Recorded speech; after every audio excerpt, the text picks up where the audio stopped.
This is the BGP Offshore Foundation Auditor course, English version 5.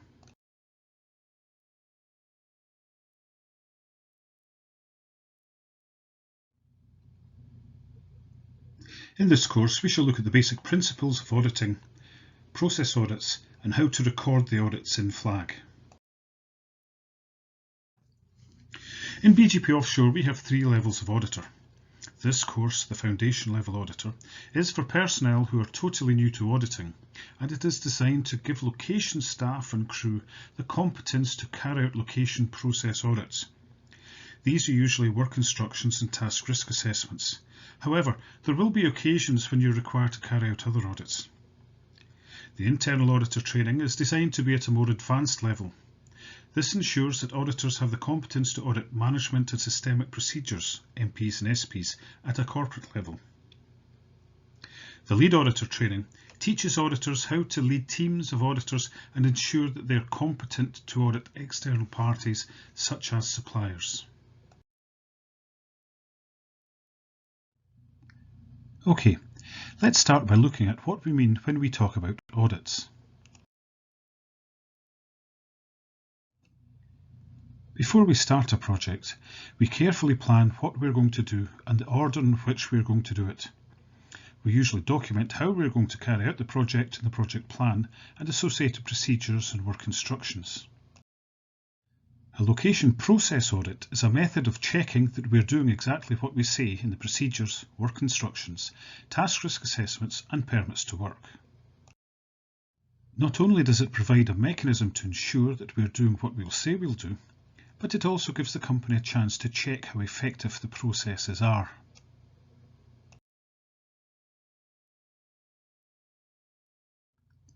So, why do we audit?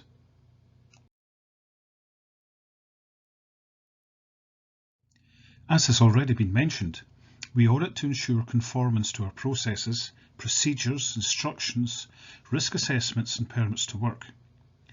We also need to gather information about the effectiveness of the processes. We may conform to our processes, but are they effective? Do we need to change the way we do things? If we have this information, the senior management team can determine the effectiveness of the business management system and make any changes necessary through the management review process. In 2019, the BMS will be certified to these international standards. The international standards recognise the importance of audits, and each standard requires that we have an effective audit process in place. We certify our BMS to these international standards so we can show our clients and potential clients that we have strong management systems that they can have confidence in, and also that our BMS is checked by independent auditors. Think for a minute about who we want to find our issues. Our internal auditors or our clients? Surely this doesn't need much thought. Perhaps more importantly, if we audit properly, we will identify issues and we will then fix them. As we move forward, the number of issues will reduce. This is particularly true with our new BMS. Once we have fixed our issues, then the audit should be able to concentrate much more on identifying improvement opportunities.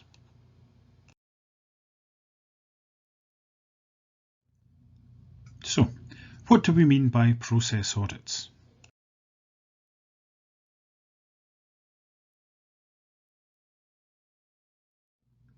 Usually, when we do an audit or inspection, we start from the top and work our way down through the process or instruction. However, a process audit looks not only at the main process described in the procedure or instruction, it also looks at the supporting processes.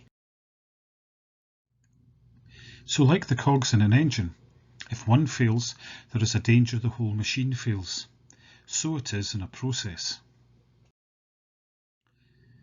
If these supporting processes fail, there is a much greater risk the main process will fail. These supporting processes can include, for example, document control, competence, risk assessments and equipment-related processes. Remember, Your job is to test the location processes, work instructions, task risk assessments, permits to work, etc. Test all of these processes by following the process and asking questions to test the level of conformance. Let's look now at how we plan a location process audit. The location process audits are scheduled by the process owners, assisted by the QHSE advisor at the start of the year. The schedules are submitted to the audit manager. And the QHSE advisor will select an auditor to carry out the audit and will provide support for the auditor throughout the auditing process. The first part of the internal audit process is logging the audit in Flag. This will be done by the auditor.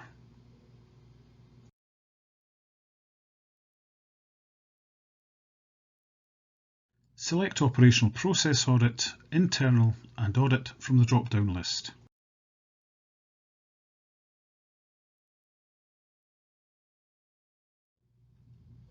Then select the department responsible for the process being audited. The date will autofill.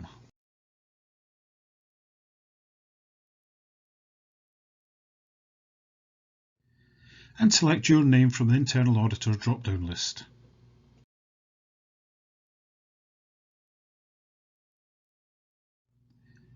Next, in the short description text box, write the audit description as shown on the screen. Audit purpose. This will usually be compliance and effectiveness of the work instruction, task risk assessment or permit to work. The audit scope is a procedure or process you're auditing, and the audit schedule is the date and time of the audit.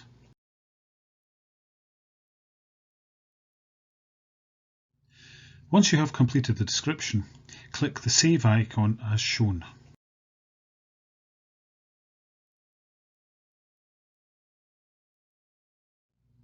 The screen will now look something like this.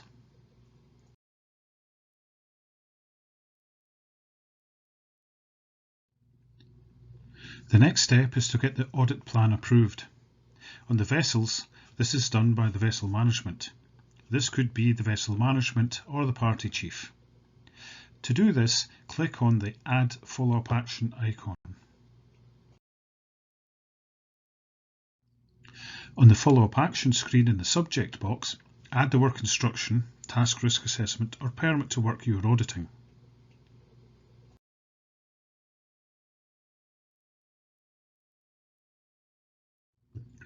Select your name from the drop-down box.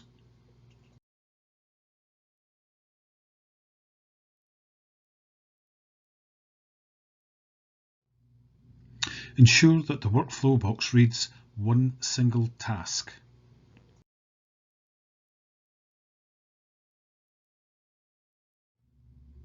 Select the person responsible for reviewing the audit plan. This is usually the vessel manager or party chief.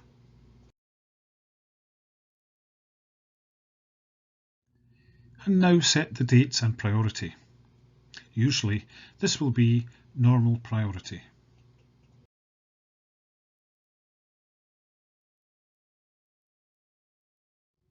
In the description box write, please review and approve audit plan.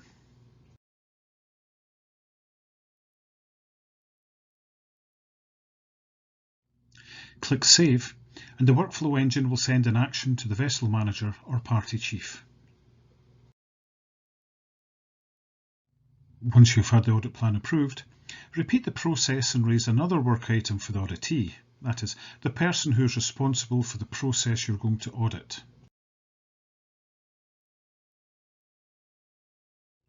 Now let's look at how to conduct a process audit.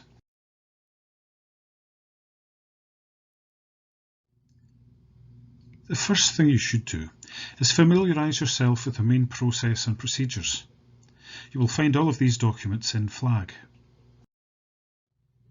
Let's work our way through an example. This is the work instruction for the bird check and depth sensor calibration, and this is the main process we will be auditing. Read the work instruction, think about what questions will test the process, and write down your questions on Form BGPO F039, and you should end up with something that looks like this.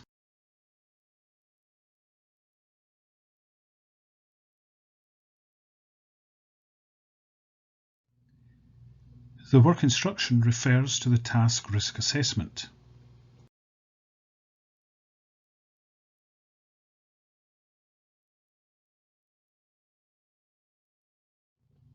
So let's look at the task risk assessment. Is it up to date? Is it accurate? The task risk assessment says that a control measure is a toolbox meeting with engineers to review task risk assessment and procedure. What does the work instruction say? The work instruction says that a toolbox talk is not required for this task. There is a lack of consistency here. Let's take another part of the risk assessment. In section 4, it says that this is a 3-person job. But the work instruction says it's a 1-man job. Again, another inconsistency. Let's compare the PPE requirements in the risk assessment and the work instruction. They're not the same.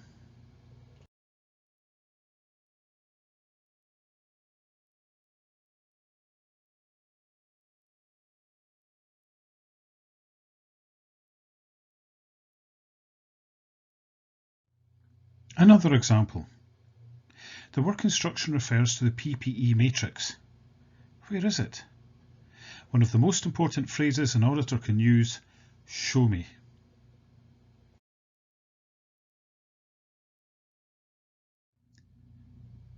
Look at the list of pre-test and calibration actions. How can we test this? Let's look at another example now. Section 7.2 of the work instruction says, make sure that the manometer works with a high degree of accuracy. But how do you do that? Show me. In this example, 7.3.3 refers to section 7.3 rather than 7.4.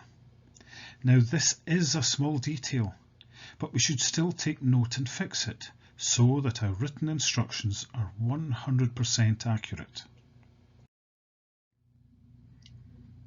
Okay, here's the last example. The motor module change is a technical operation. Is the person carrying out the task competent? How do you know? Show me.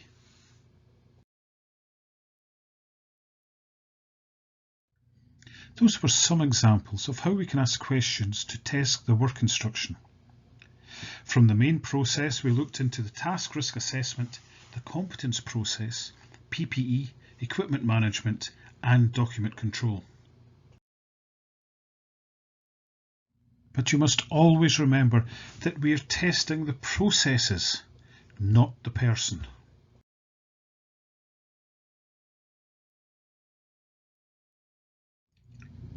We will now look at the importance of audit evidence.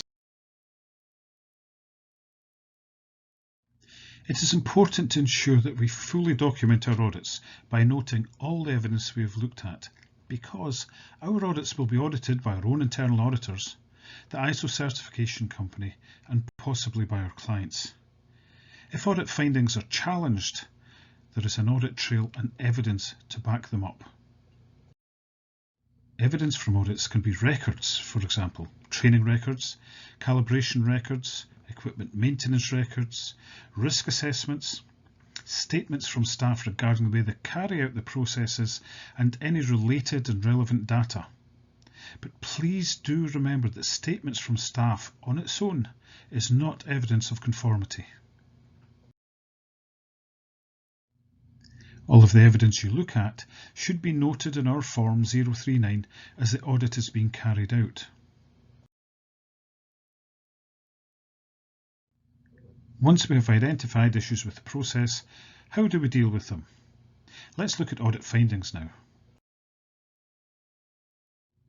All audit findings must be based on evidence. And if there is evidence to suggest that we are not doing exactly what we say we're doing, then we must raise a non-conformance. And for details about how to raise a non-conformance, see SP 014, Management of Non-Conformance in FLAG.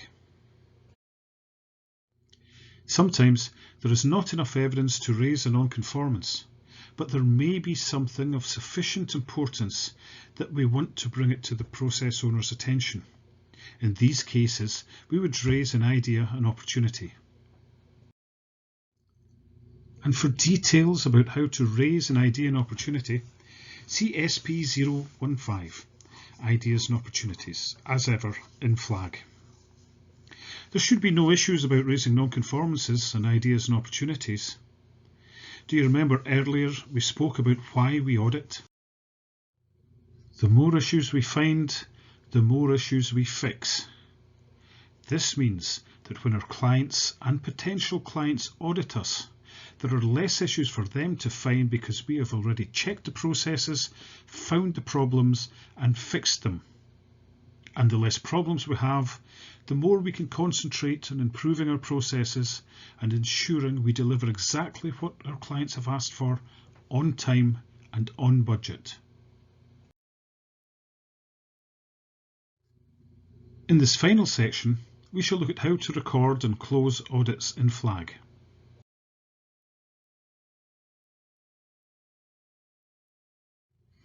Once you have completed the audit, you must then complete the audit forms in FLAG.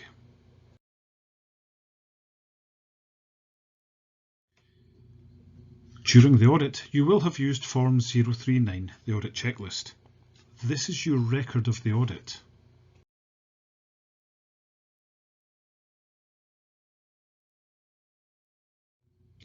And before the audit can be considered finished,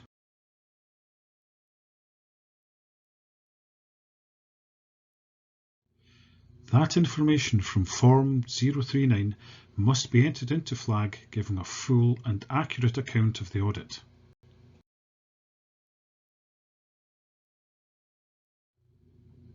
The audit participants should be added. This is done by clicking on the Audit Participants tab.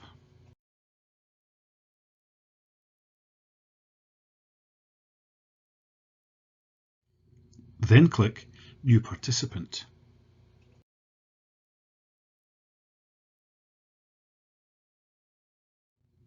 Populate the New Participant screen and save. Repeat until all of the audit participants are recorded. And that is the list of participants completed.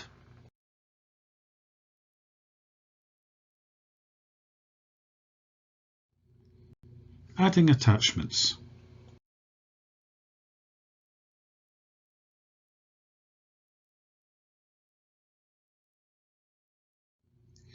Click on the Attachments tab and select New Attachment.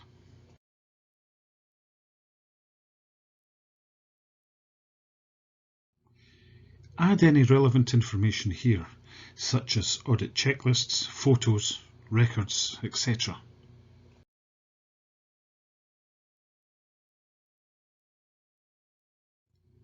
If a non-conformance has been raised, click the Non-Conformance tab.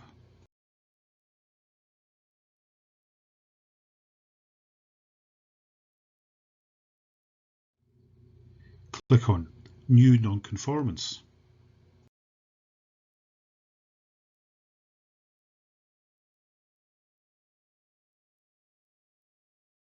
And enter the non-conformance details.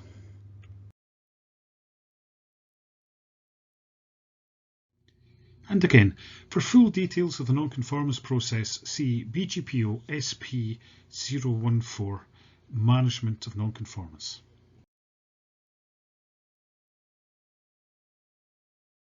To record Ideas and Opportunities, click on the Ideas and Opportunities tab.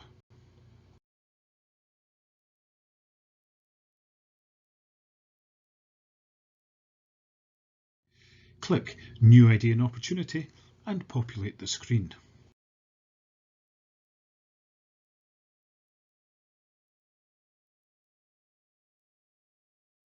Your new ideas and opportunities will be shown here.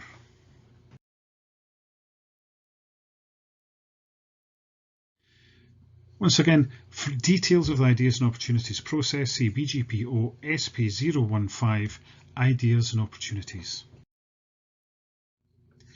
Once you have completed the audit record in Flag, your job is almost done.